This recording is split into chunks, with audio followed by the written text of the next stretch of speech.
Hey everyone, Floppy Waffles 69 here, and welcome back to the channel. Today we will be continuing our Down the Line series, reaching to the Tier 7, the Francesco Caracciolo, or the Franz for short, because that is a mouthful and I really don't want to be repeating that. As you can see, I am doing a little bit of a different format. I am starting with the battle first, and then at the end of the video, I will be going through the port, kind of doing like a summary of what I will be talking about here in battle. Reason for this, there really is no reason. It's just a different format, and I wanted to kind of highlight and talk more about things that you're going to be seeing in the battle, rather than just sitting there for 15-20 minutes in port, where we're going over more of the stats in depth.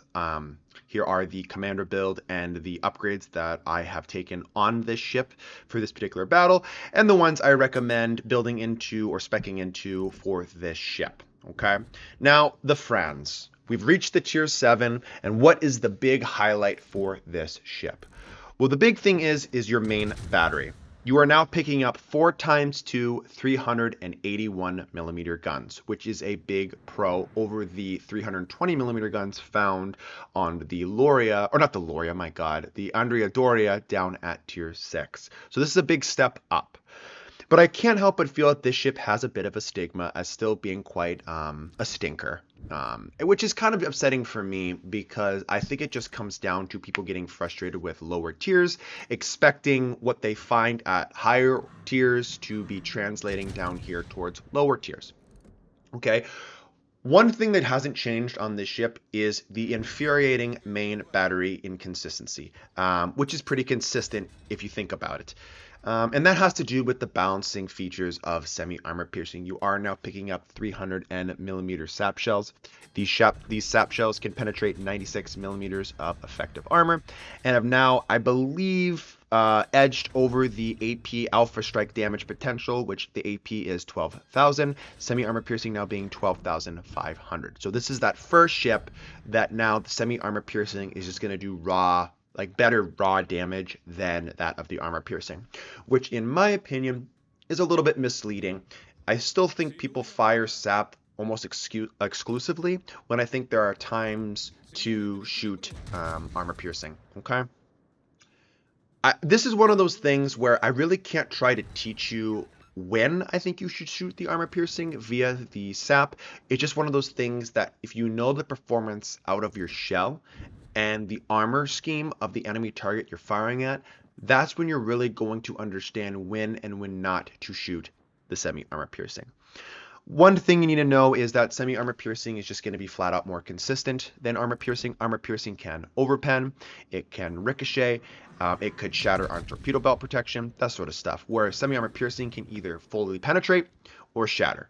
That's it, which is ultimately going to lead to, I guess, on average, more consistency out of your main battery, which is always nice, especially for a ship that really doesn't have the best, ballistics, not really ballistics, but gunnery, accuracy and precision. If we are looking at the main battery, we still retain that 1.7 Sigma.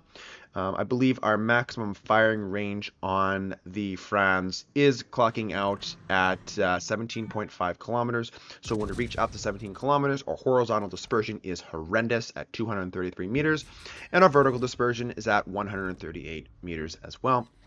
This is pretty bad when it comes to the shells acting more like a shotgun, going up, right, left, center, wherever they're going to go. They usually don't land where you want them to land. But again, as you saw in the background footage there, understanding when you can citadel with semi-armor piercing is always going to be a big pro. Obviously, tier 5 light cruisers should be a no-brainer.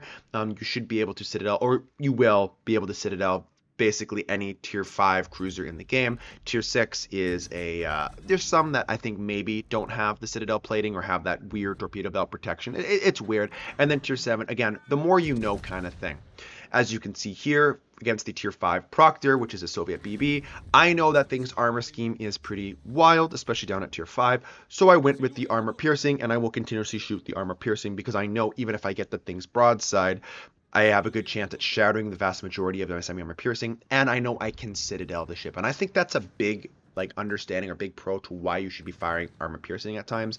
It's if you know that these ships you're firing at with the armor piercing can be citadeled, then I think you should utilize the armor piercing more, because citadel damage is only repaired at 10%. Usually, there are some exceptions, but not until you get to higher tiers. But 10%, right? And if those ships have a struggle at healing back that damage you're dealing with them, that comes to mind about which shell type I think you should be utilizing. Obviously, semi-armor piercing, I believe, is just a normal penetration, so it's 50%, if I'm not mistaken. And high explosive should be, or is 100% eligible to be healed back. That's why the discussion comes, the Conqueror, for example, is notorious for slinging AG, and where it might be doing a lot of damage, that damage isn't really detrimental usually because ships have the ability, especially at higher tiers, to heal that back. It only really becomes dangerous under sustained fire or with ships that don't have heals, especially towards destroyers, okay? But enough about the Conqueror, we're staying here on the Franz. And again, the background is just highlighting what this ship can do with its semi-armor piercing, especially against those cruisers or lightly armored targets. That's where this ship really does shine. But where and how do you play this ship? Well, the number one mistake I really see with this ship is I think people are way too aggressive or just way too passive, which again is a very broad comment to make, because how do you know where you should be positioning your ship? What is too aggressive? What is too passive? Should I be around 16 kilometers or should I be at 8 kilometers? I think the real big sweet spot for this ship is anywhere between 12 to 15 kilometers. That's really where you want to play this ship. Obviously, I can't speak on the fact that the armor scheme is not the best. I will showcase that towards the end of the video when we get back to the port screen. But you can get citadeled in this ship. Even at angles where you don't think you can get citadeled, you can still get citadeled in this ship. The armor scheme is not that good. Though I have mentioned in my Kelowna video, which is a copy-paste up-tiered version of this ship in crazy sap secondaries, this ship is actually a little bit more armored than the Kelowna, and the Kelowna is a whole tier higher, though the Kelowna has some different tools at its disposal. Okay. Talking more about this ship, just to briefly touch on her, she does come with a 42% torpedo protection reduction, which is pretty nice. She does have torpedo bulges that do stretch on either side of the vessel, I believe, going to each turret, so the 1 and 3 turret. So that's good. That's good too. So you can, I guess, mitigate to some degrees if you take a rogue torpedo. Again, because you have only 54,500 HP, you still most likely do not want to be eating torpedoes. You still have to have vigilance and situational awareness to know where those torpedo threats are going to be coming from, especially knowing the brawling battleship threats. The Gneisenau, the Scharnhorst 43, the ships that have torpedoes. You have to know where those ships are at, and I think those are the ships that are really going to be dangerous towards these ships, especially in brawling lake scenarios, because they have those tools at their disposal. So if they close the distance on you, your sap is really not going to do much, and they have icebreakers and improved plating in places that your armor piercing has to land in specific locations. That's one thing I find about the Friends here, is that this is a pretty easy ship with an enemy battleship, especially a more armored enemy battleship.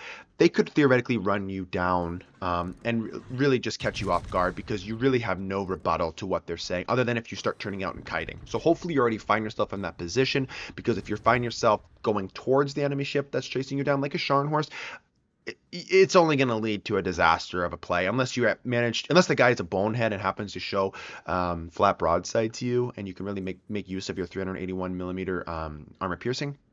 It's really not going to bode too well for you. Going into the detection of sea on this ship, I think it's 13.89 kilometers. 13.89 km is the base detection. I believe you can get that down even further, which again is something that I recommend you do on this ship. Having that little extra detection, like survivability, is going to allow it to have a little bit more survivability on this ship. So having your detection go down, what is it, 13.8? So I think you get down to like 12.8 or 9, something like that, around those ranges, is really going to help you on this ship. What else is there to talk about? There's the rudder shift being at 14.3 seconds and the turning circle radius at 740 meters. I really don't find that you need to be taking either of the rudder shift, like mod 1 or the pop mod 1. I think damage is probably the way to go. It allows you some alleviation on the fire and flood damage that you most likely will be taking here. As a battleship, as you should be tanking for your team, regardless of what battleship you're playing. Battleships do wonders for their team, and especially it's one of those things that I think is severely overlooked, is the ability to tank for your allies and take that potential damage, so that ships potentially will shoot you more so than, I guess, bigger impactful ships in the game. As we know, I think battleships are probably the least impactful, and I know that's a broad statement, but it's just the truth, because I think destroyers win games and cruisers help destroyers win games. And of course, aircraft carriers are immensely powerful in what they can do in regards of team utility. So that's why I put battleships down here as probably the least useful. But then again, they can still turn the tide of battle if they tank well, if they dev strike ships. Doing that alpha strike where they theoretically can't heal back as much HP is always going to be crucial in a lot of situations. The armor piercing. Okay, the armor piercing on this ship is something I do want to touch base on. I've mentioned this in the previous tiers. It's something that you want to utilize at the lower tiers, especially more so than SAP. This is the first ship where you could go more so in the SAP than the armor piercing. With that being said, I really do find the armor piercing to be a heavy hitter on this ship, and throughout the entire rest of the line, going up to the Colombo. You have really good initial speed, your drag coefficient's pretty low, your flight time's pretty quick, and your impact speed is relatively high, which all leads to a very, very good AP shell in regards of its penetration and how little you have to lead the target, so to speak. I mean, at maximum range, the ship still picks up 487 millimeters of effective AP penetration. That is more than enough to citadel those ships that can be citadeled. Of course, there's still those trolly things with, you know, these dreadnought era steps or ships that are kind of edging out of the dreadnought style that are going to be able to shrug that off with their torpedo protection and their bulges and whatnot. Sometimes you get those torpedo protection hits and whatnot, which can be kind of frustrating. But again, the armor piercing is pretty damn effective, but the only real problem is making sure that it lands on the target. That's the big issue that I find with this line in its entirety, and especially with these lower ships. You know, this is the first, I guess, middle tier battleship that you'll be playing, the 6 and the 7. But this one to me is a fun one. I think it gets a bad rap for what it can actually do. I think a lot of people just get lost in like the West Virginia 44s, the Scharnhorst 43s, the more popular, more powerful ships at this tier. So this ship kind of gets pushed to the wayside. Also, it gets overshadowed by ships like the Colombo. Everyone thinks the tier 10 is the big crowning jewel of this line, and it is theoretically, but I think the other ships have potential, but it's very matchmaker dependent and very flank dependent as well. If you don't have a good destroyer player or aircraft carrier commander that's going to be providing you vision on specific ships, you're going to find yourself struggling at times, just because you're going to find yourself in a pre-cut position, no targets are going to be spotted. It's going to render yourself rather useless. Another big pro on this ship is the semi-armor piercing. You have now upgraded to the 381mm guns, which means your SAP is not only lethal towards lightly armored targets, but also those little pesky submarines. We've all seen the clips that have gone viral of the Colombo, what those ships can do to tier 10 submarines, basically one-shotting them from the game. This ship is no exception. Again, making sure your ships land within the vicinity of the submarine, which is always crucial. But that still being said, your semi-armor piercing can absolutely decimate enemy submarines, and if an enemy submarine is detected within periscope depth or on the surface, you should immediately try to fire your guns on these ships, as it's almost a free kill. Let's put it that way. The ship has secondaries. Really not worth speccing into. I've mentioned this in previous videos. These things are coded within those 90mm secondaries, which really aren't going to bode too much damage for you as they lack the HE penetration, but the 152s can get the job done. Again, though, the range is abysmal, so I really wouldn't spec too much into those ships, or if at all. They're kind of just a secondary thought. Obviously, here's the post-game. We end up picking up an E rank, 130,000 damage, which is nice, and eventually we edge out on a 2k base XP game. Now let's go look at the Franz in the port screen.